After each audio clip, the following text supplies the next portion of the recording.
Months passed, and the galaxy began to settle into a fragile rhythm. The war between the Vraxi and Calith raged on, consuming their resources and attention. Humanity, once caught in the crossfire, now found itself in the eye of the storm. Commander Daniel Hayes stood on the bridge of the Eclipse Asterisk, watching as the crew worked with a sense of purpose that had been absent for years. Repairs were underway, colonies were being rebuilt, and supplies were flowing more freely than they had in decades. But Daniel knew better than to let his guard down. The reprieve was temporary, a brief pause in a conflict that could flare up at any moment. Still, there was no denying the progress they'd made. Outpost Delta thrived under Governor Matthew Cole's leadership, its defenses stronger than ever. Other human settlements followed suit, reclaiming lost territory and fortifying against future attacks. For the first time in what felt like an eternity, hope seemed within reach. Lieutenant Laura Bennett joined him on the bridge, carrying a datapad filled with reports. The latest intel shows both the Vraxi and Calith are weakening, she said, her voice tinged with cautious optimism. Their forces are stretched thin, and morale is low. If we keep hitting them where it hurts, we might actually stand a chance. Daniel nodded, though his expression remained sober. We can't count on their infighting to last forever. Sooner or later, they'll turn their focus back to us. When that happens, we need to be ready. Laura studied him for a moment, then smiled faintly. You've done more than anyone thought possible, Daniel. You gave humanity a fighting chance. That's something worth holding on to. Her words brought little comfort. Daniel had seen too much loss, too much suffering, to take pride in their accomplishments. Every victory came at a cost. Lives sacrificed, friendships broken, trust shattered. He couldn't forget the faces of those who wouldn't return. Ethan Blake, Ryan Caldwell, and countless others whose names would never appear in history books, but whose sacrifices mattered just the same. Later that evening, Daniel stepped outside the ship, standing on a makeshift observation deck overlooking the stars. The air was cool, carrying the faint scent of recycled oxygen.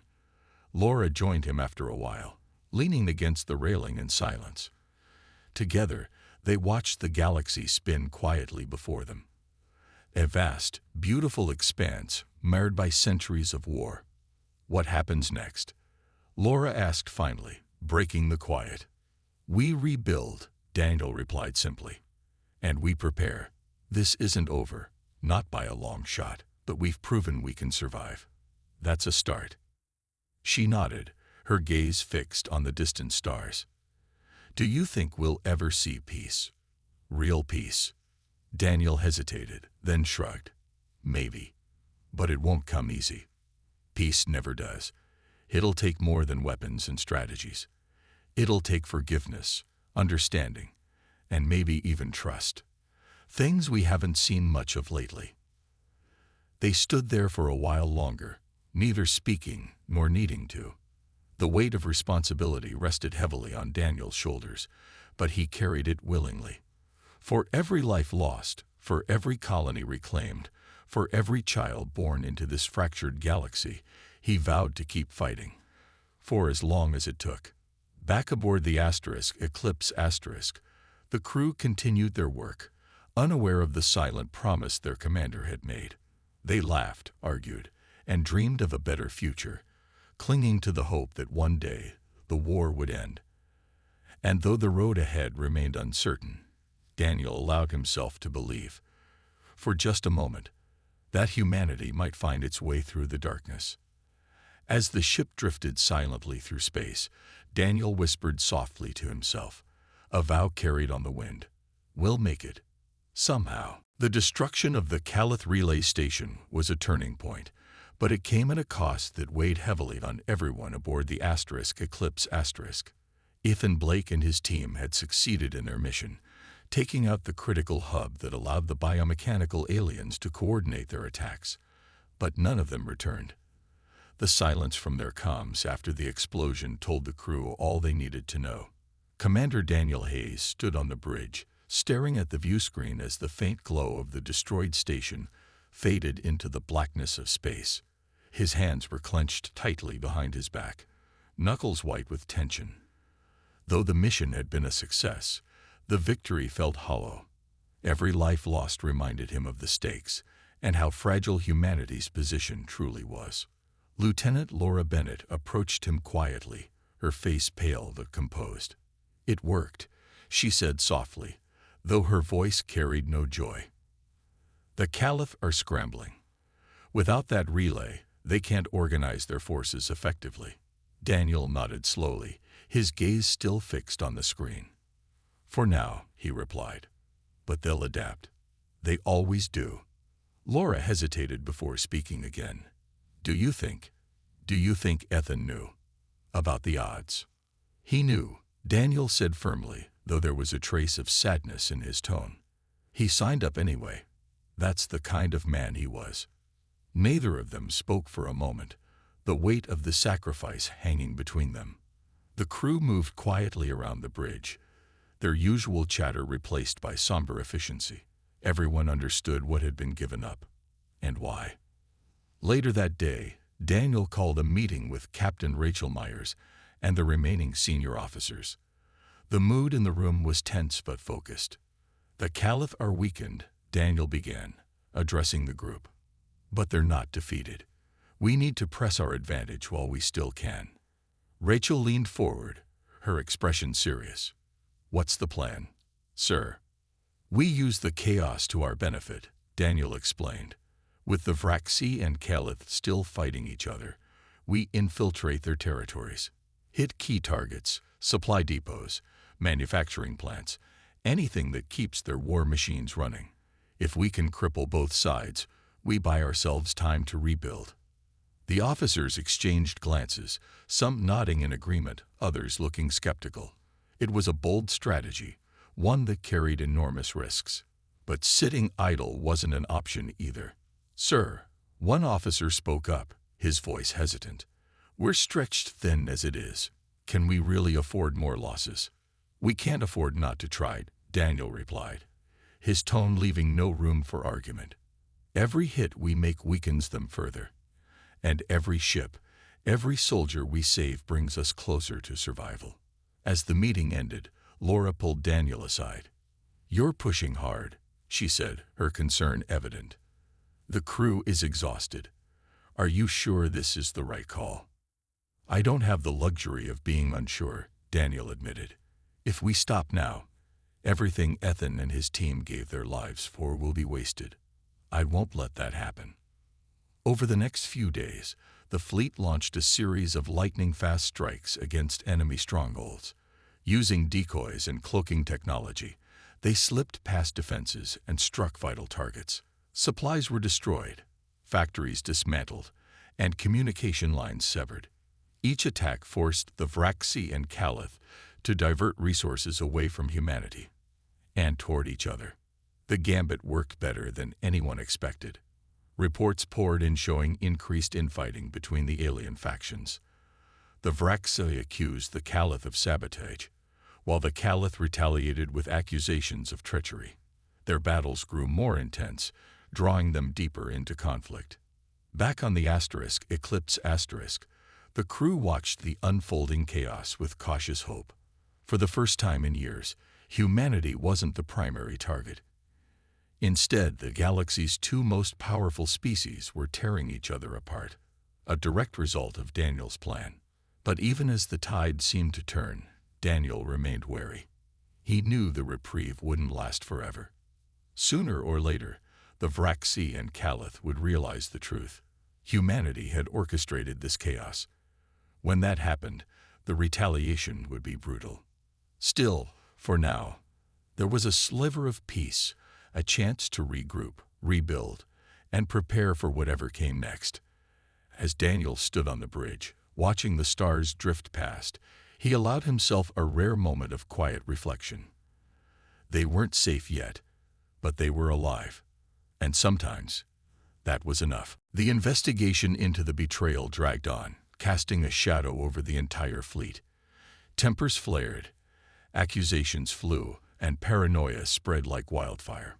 Commander Daniel Hayes knew they couldn't afford to let this fracture deepen. Every moment spent chasing the traitor was a moment wasted, not when the survival of humanity hung in the balance. But he also understood that finding the mole was critical. If the Caliph discovered the truth about Operation Breakpoint, retaliation would be swift and merciless. Lieutenant Laura Bennett worked tirelessly, sifting through logs and analyzing data streams. Her frustration grew with each passing hour. Whoever did this covered their tracks well, she admitted during a late-night meeting with Daniel. It's almost as if they had help. Help? Daniel asked sharply, his brow furrowing. You think there's more than one person involved? I don't know, Laura replied, shaking her head. But it's possible. Someone feeding information to the Caliph wouldn't act alone unless they were desperate. Or stupid. Daniel leaned back in his chair, rubbing his temples. The thought of multiple traitors made the situation even more dangerous. He glanced at the clock on the wall, realizing how much time they'd already lost. We need answers, he said firmly. And fast. Meanwhile, Ethan Blake remained confined to quarters, pacing like a caged animal. His frustration boiled over as hours turned into days. When Laura visited him to ask more questions, he barely contained his anger. You're wasting your time, he snapped. I didn't do this. And while you're busy pointing fingers at me, the real traitor is still out there. Laura studied him carefully, searching for any sign of deception. Then help us find them, she said. Anything you haven't told us, now's the time. Ethan hesitated, then sighed. Fine. There was someone hanging around my fighter bay a lot lately. Never saw their face clearly, but they always seemed off. Maybe start looking there. It wasn't much, but it was something. Laura relayed the tip to Daniel, who ordered a sweep of the area. Hours later, a maintenance worker named Ryan Caldwell was brought in for questioning. At first, Ryan denied everything, but under pressure, cracks began to show. Finally, he broke down, confessing that he'd been blackmailed by the Caliph into sending the data. They threatened my family, Ryan said, his voice trembling. They said they'd kill them if I didn't cooperate. Daniel felt a pang of sympathy but pushed it aside. Where are they now? He demanded. I don't know, Ryan stammered. They promised to keep them safe until I delivered what they wanted. With no other leads, Daniel made a difficult decision.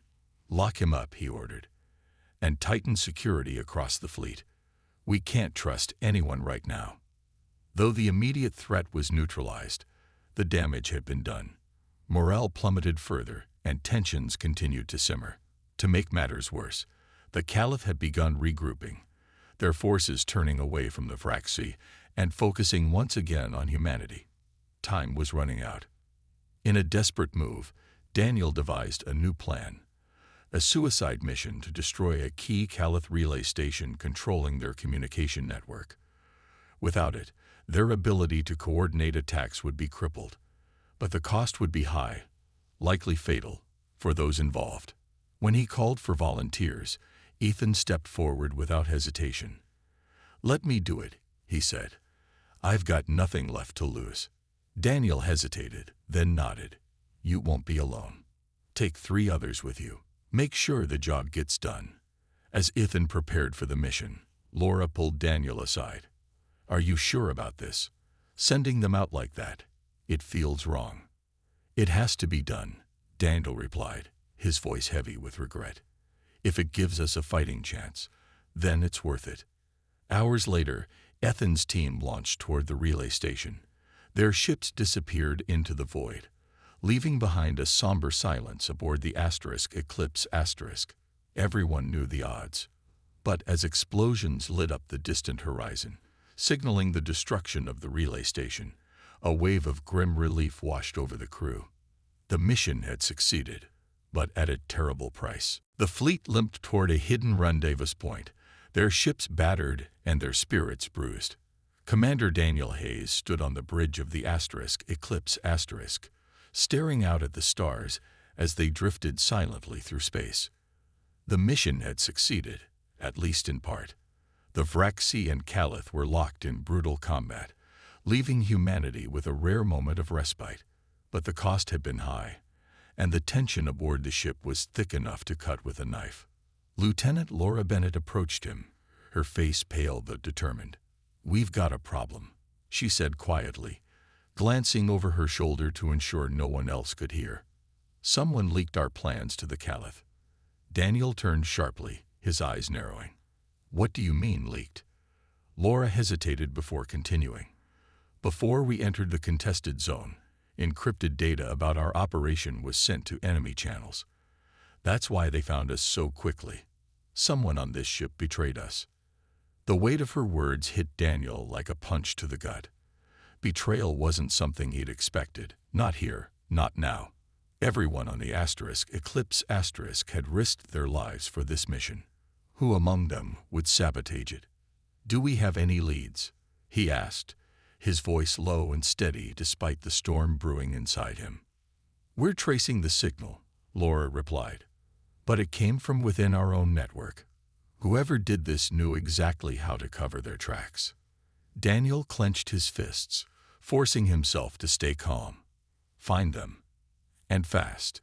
If word gets out that humans orchestrated this conflict, the Caliph will come after us with everything they've got." As Laura hurried off to coordinate the investigation, Daniel's thoughts turned to Ethan Blake. The rogue pilot had always been unpredictable, someone who operated outside the rules. Could he have done it? No, Daniel shook his head. As reckless as Ethan was, he wasn't a traitor. Still, suspicion lingered in the air, poisoning trust among the crew. Later that evening, Captain Rachel Myers joined Daniel in the briefing room. She looked exhausted, dark circles under her eyes betraying the strain of recent days. "Sir, I don't want to add to your worries, but morale is crumbling," she admitted. "People are scared. They're starting to question each other and themselves." "I know," Daniel said with a heavy sigh, "but we can't afford panic. Not now. We need to focus on what's next." Rachel nodded, though her expression remained troubled. "There's more. Some of the officers think Ethan might be involved." Daniel frowned. "Why him?" "He's different," Rachel explained carefully. "He doesn't follow orders. He keeps to himself. And let's face it, he has skills that could pull off something like this." Daniel rubbed his temples, feeling the weight of leadership pressing down on him. Accusing Ethan without proof would only make things worse. Yet ignoring the possibility wasn't an option either. "Bring him in," he said finally. "Let's hear what he has to say." When Ethan arrived, his usual cocky demeanor was gone, replaced by a hard-edged seriousness. "You think I'm the mole?" he asked bluntly, crossing his arms over his chest. "I didn't say that," Daniel replied evenly. "But people are talking. You've got to admit, your record doesn't exactly scream team player." Ethan snorted. "Yeah, because I don't kiss up to authority figures. Doesn't mean I'd sell out my own kind." Laura stepped forward, holding up a datapad. "We traced part of the leak to a terminal near your quarters. Care to explain?"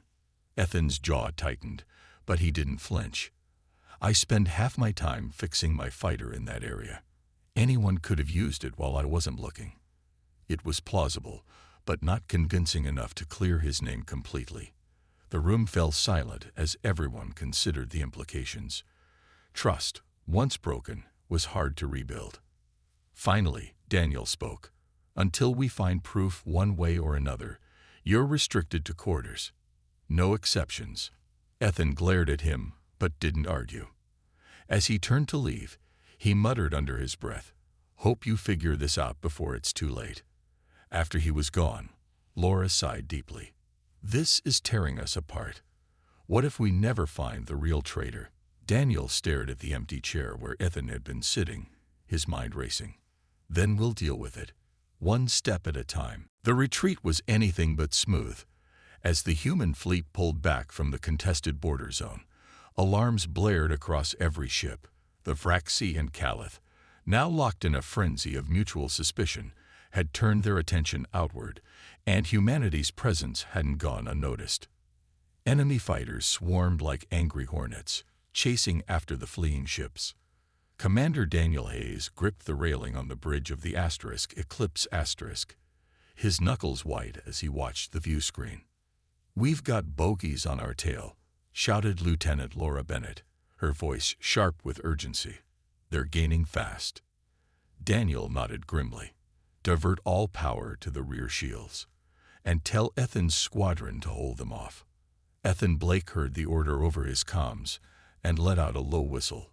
"Hold them off." "Sure thing, boss. No problem at all." His sarcasm didn't mask the tension in his voice. He signaled to his fellow pilots, forming a defensive line behind the larger ships. "All right, team, time to earn our pay. Keep those bugs busy while the big boys get away." The rogue pilots dove into action, weaving through enemy fire with reckless precision. Ethan's fighter darted left and right, dodging blasts that came dangerously close. With a flick of his controls, he unleashed a volley of missiles at a pursuing Vraxi ship, sending it spiraling into an asteroid. "That's one less bug to worry about," he muttered, though his relief was short-lived. More enemies filled the gap almost instantly. On the Eclipse *, Captain Rachel Myers worked furiously at her console, rerouting power to keep the ship's engines running. "We're pushing the engines past safe limits," she warned, glancing at Daniel. "If we don't lose them soon, we'll burn out." "Keep pushing," Daniel replied without hesitation. "We can't afford to slow down."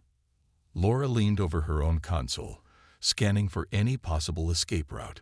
Her eyes widened as she spotted something: a narrow corridor between two massive asteroids. It was risky, barely wide enough for the fleet to squeeze through, but it might just give them the cover they needed. "Commander, there's a gap ahead. If we can make it through, we might lose them." Daniel studied the map on the screen, weighing the risks. There was no time to hesitate. "Take us in," he ordered, "and pray this works." The fleet adjusted course, accelerating toward the gap. The pursuing enemy ships followed relentlessly, their weapons blazing. Explosions erupted around the humans as stray shots struck nearby rocks, sending debris flying in all directions. Ethan's squadron held the line, drawing fire away from the larger vessels. One by one, his pilots fell back, slipping through the corridor just ahead of the fleet. As the Eclipse entered the narrow passage, the ship shuddered violently as chunks of rock scraped against its hull. Sparks flew in the engine room, and warning lights flashed across every panel. Rachel clenched her teeth, sweat dripping down her face as she fought to maintain control. "We're not gonna fit," someone shouted from the crew. "Yes, we are," Rachel snapped, her voice cutting through the panic. "Hold steady." With inches to spare, the flagship burst free of the corridor, emerging into open space. Behind them, the pursuing enemies hesitated, unwilling to risk following through such treacherous terrain. For now, the fleet was safe, but the victory was bittersweet. Ethan's squadron had taken heavy losses, and several smaller ships were damaged beyond repair. As the crew assessed the damage, Daniel stepped onto the deck, surveying the weary faces around him. "Good work," he said quietly, though his tone carried little joy. "We made it." Laura approached him, her expression grim. "At what cost?" "Half of Ethan's team didn't make it back." Daniel looked away, his jaw tightening. He knew she was right. Every life lost weighed heavily on him, but there was no time to grieve. Not yet. "They knew the risks," he said finally, "and they gave us a chance to survive. We owe it to them to see this through." In the distance, the battle between the Vraxi and Calith raged on, exactly as Daniel had hoped. Humanity's gambit had worked. The alien forces were tearing each other apart, too consumed by their own conflict to focus on the humans who had sparked it. For the first time in years, the galaxy offered a sliver of breathing room. But Daniel knew better than to celebrate. The war wasn't over. It was merely paused, and the next move would determine whether humanity lived or died. The launch of Operation Breakpoint began in silence. Under the cover of darkness, the human fleet slipped away from Outpost Delta, moving cautiously through the void of space. The ships were cloaked using scavenged Calith technology, a risky gamble, but one that gave them a fighting chance to reach enemy territory undetected. Commander Daniel Hayes stood on the bridge of the Eclipse Asterisk, his eyes fixed on the view screen as the fleet navigated a narrow path between jagged asteroids. Every creak of the ship's hull and every flash of distant starlight felt like a potential threat. Beside him, Lieutenant Laura Bennett monitored the sensors, her fingers dancing across the console. "No signs of pursuit yet," she reported softly. "But we're not out of the danger zone." Daniel nodded, though his expression remained tense. He knew better than to relax, not when they were flying into the heart of enemy space. Behind them, Ethan Blake led a squadron of rogue pilots, their smaller fighters flanking the larger ships. Over the comms, Ethan's voice crackled through the speakers. "You sure this cloak thing works? Feels like we're just asking to get spotted." "It works," Laura shot back, her tone sharp but calm.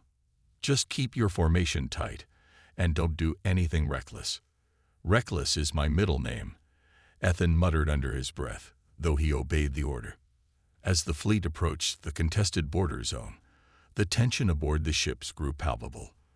This was the most dangerous part of the mission, getting close enough to strike without being detected. On the navigation console, Captain Rachel Myers adjusted their course slightly, guiding the fleet through a cluster of drifting debris. Her hands moved with precision, her focus unshakable. "We're entering the strike zone," she announced after several tense minutes. "Prepare for deployment." Daniel took a deep breath, then turned to address the crew. "All right, everyone.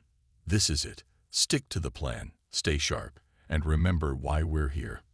Let's make humanity proud." One by one, the strike teams launched from the carriers. Team Alpha, led by a grizzled veteran named Marcus Kane, headed straight for a massive Vraxi supply depot. Their mission was to disable it, cutting off vital resources for the insectoid forces.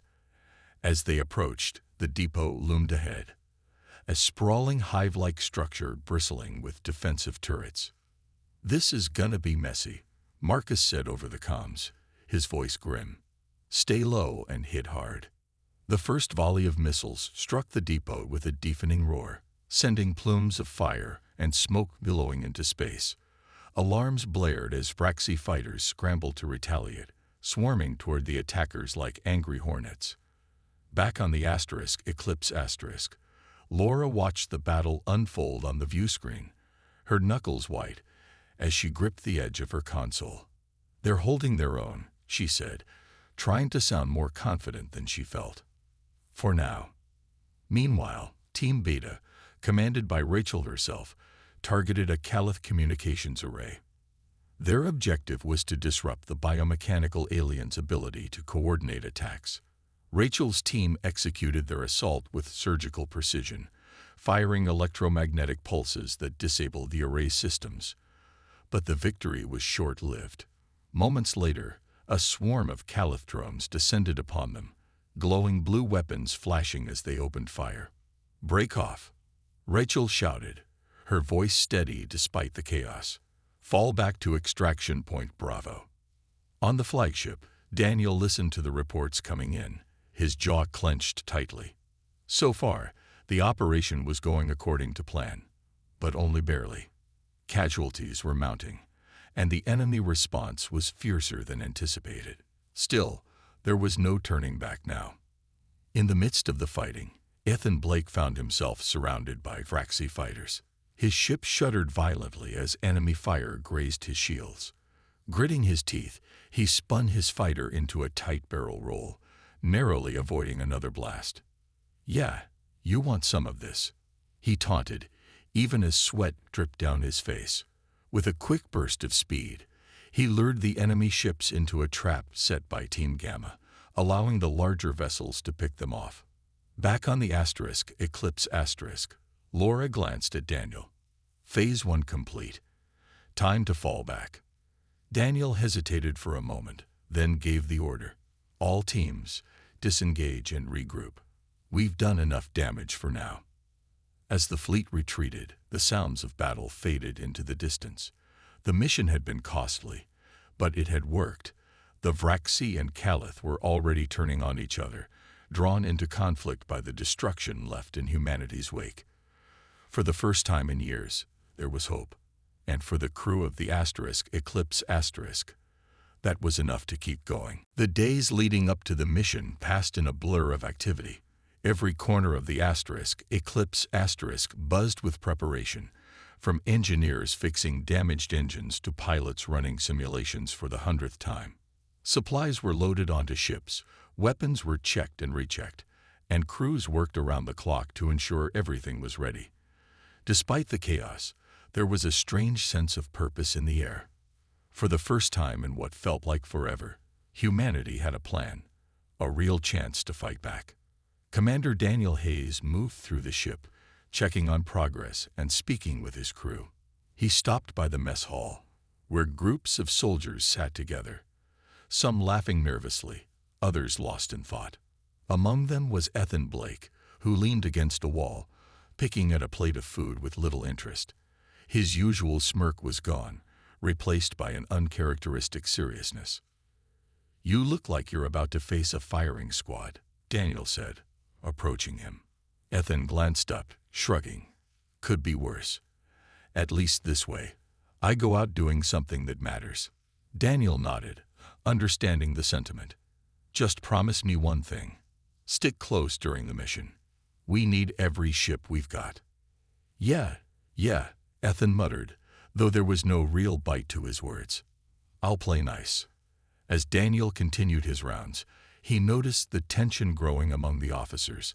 Some argued over strategy, their voices rising as they debated the best way to approach enemy territory. Others paced anxiously, their minds replaying every possible scenario. Even Laura Bennett, usually so calm and composed, seemed on edge. She stood near the navigation console, poring over star charts with Captain Rachel Myers. "This route cuts our travel time by 2 hours," Rachel explained, pointing to a narrow corridor between asteroid fields. "But it's risky. One wrong move, and we're sitting ducks." Laura frowned, tapping her fingers against the console. "We don't have the luxury of playing it safe. If we take too long, the Vraxi or Calith could intercept us before we reach the border." Rachel hesitated, then nodded reluctantly. "All right, we'll go with your plan. But if anything goes wrong, it's on you." "I can live with that," Laura replied firmly. Later that evening, Daniel called another meeting in the briefing room. The space was packed with officers, pilots, and key personnel, all eager, or perhaps dreading, to hear the final details of the operation. Standing at the front of the room, Daniel addressed them with quiet authority. "Tomorrow, we launch Operation Breakpoint," he began, his voice steady despite the weight of the moment. "Our goal is simple: hit the shared border zone hard enough to provoke conflict between the Vraxi and Calith. Once they turn on each other, we retreat and regroup. This isn't about winning. It's about surviving." He paused, letting his words sink in. Around the room, faces reflected a mix of determination and fear. No one doubted the danger ahead, but they also understood the necessity of the mission. "We'll divide into 3 strike teams," Daniel continued. "Team Alpha will target Vraxi supply lines. Team Beta will focus on disrupting Calith communications, and Team Gamma will provide cover for both groups. Everyone knows their roles. Stick to the plan, watch each other's backs, and we might just pull this off." After the briefing ended, the crew dispersed, leaving Daniel alone with Laura. She watched him silently, her arms crossed over her chest. "You think they're ready?" she asked after a moment.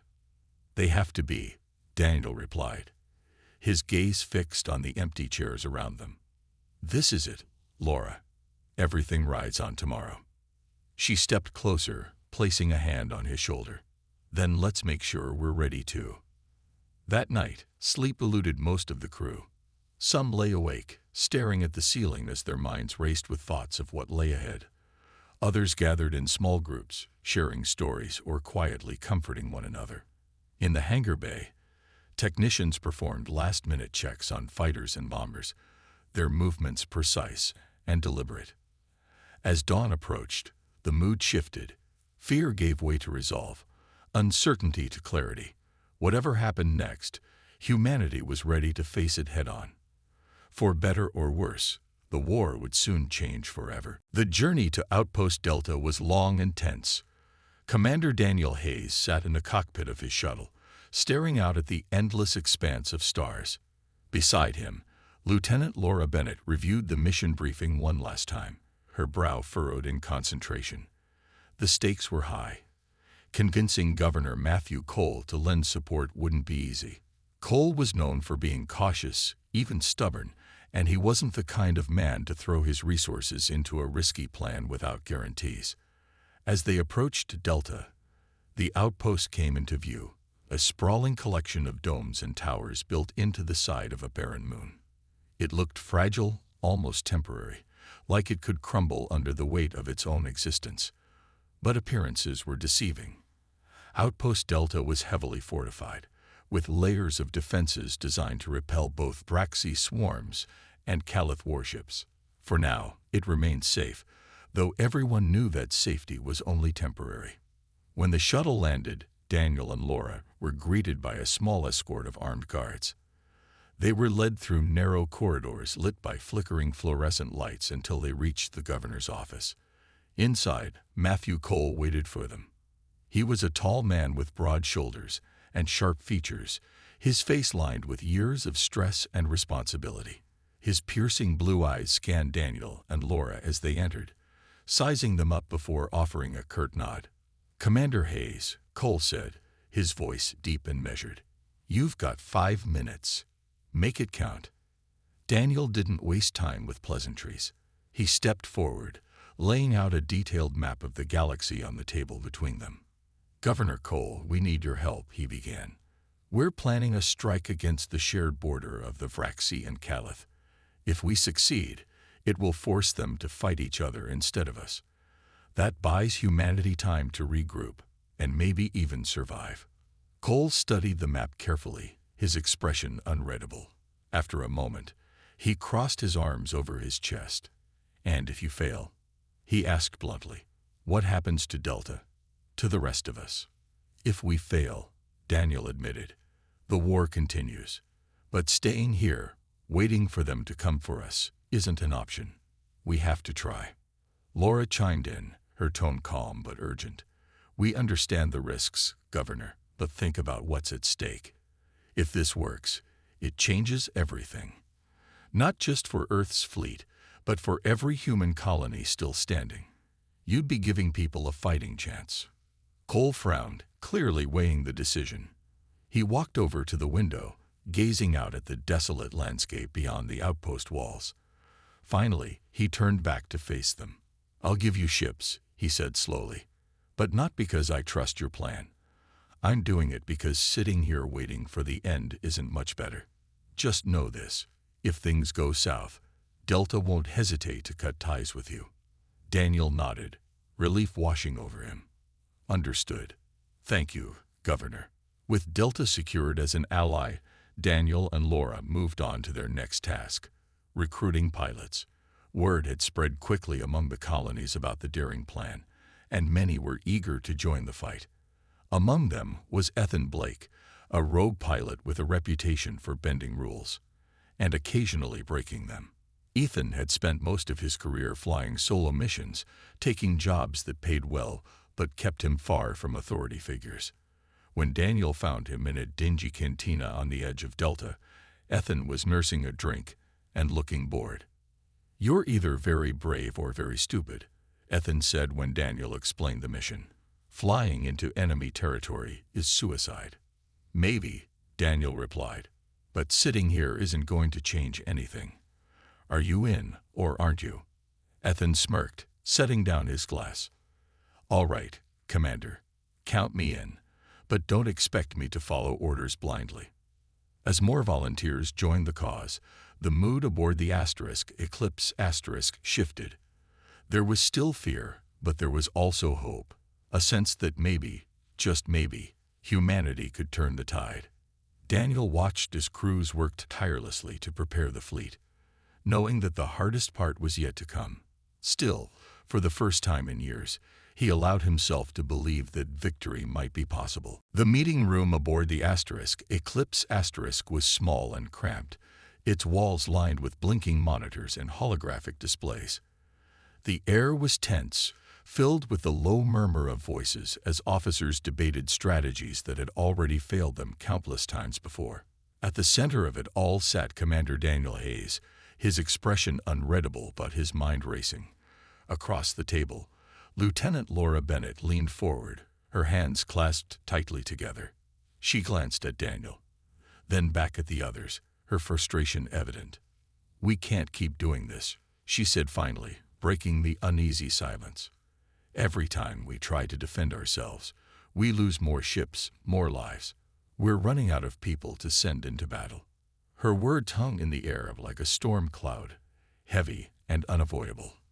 Around the table, heads nodded in agreement. Everyone knew she was right. Humanity couldn't afford to keep playing defense, not when the Vraxi and Calith seemed endless in number. They needed a new plan, something bold enough to change the course of the war. But what? Daniel cleared his throat, drawing everyone's attention. He stood slowly, placing both hands on the edge of the table as he looked each officer in the eye. "We've been reacting for too long," he began, his voice calm but firm. "It's time we took control. Instead of waiting for them to hit us, let's strike first, where it hurts the most." A ripple of murmurs spread through the room. Some looked skeptical, while others exchanged nervous glances. Strike first, against two alien superpowers. It sounded insane, but Daniel wasn't finished. "The Vraxi and Calith are enemies," he continued. "They fight each other almost as much as they fight us. If we target their shared border, the area where their territories overlap, we can force them to turn on one another. Let them weaken themselves while we rebuild." For a moment, no one spoke. The idea was risky, dangerous even, but it also held a sliver of hope, a chance to break free from the cycle of defeat. Finally, Captain Rachel Myers, a young strategist seated near the end of the table, raised her hand hesitantly. "It could work," she admitted, her voice soft but thoughtful. "But hitting their border means going deep into enemy territory. We'd need every ship we have, and even then, we might not make it back." Daniel nodded. "I know the risks," he said, "but staying here, waiting for them to crush us one colony at a time, isn't an option either. This is our best shot." Laura studied him carefully, searching for any sign of doubt. When she found none, she sighed and leaned back in her chair. "If we do this," she said, "we'll need help. More ships, more pilots, more supplies. And we'll need allies who are willing to take the same risk." "Outpost Delta," Daniel replied without hesitation. "Governor Matthew Cole has resources we can use. He won't give them up easily, but if we explain the stakes, he might listen." The room fell silent again as everyone considered the proposal. It was clear that failure wasn't an option. If this plan went wrong, humanity might never recover.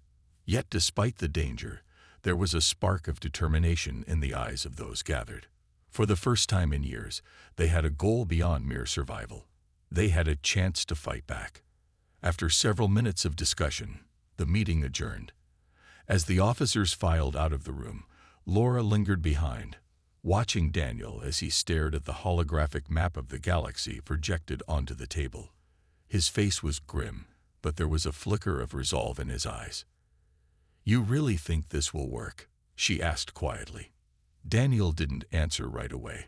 He reached out and touched the glowing image of the contested border zone, tracing the line where Vraxi and Calith territories collided. "It has to," he said at last. "Because if it doesn't, we're done." Laura nodded, though her heart still felt heavy with uncertainty. Whatever happened next, one thing was certain. The days ahead would test them all in ways they couldn't imagine. The war had gone on for so long that no one could remember a time without it. The galaxy was a chaotic mess, torn apart by battles between two alien races, the Vraxi and the Caliph. The Vraxi were insect-like creatures with sharp claws and even sharper minds. They built massive high ships that could swallow entire planets.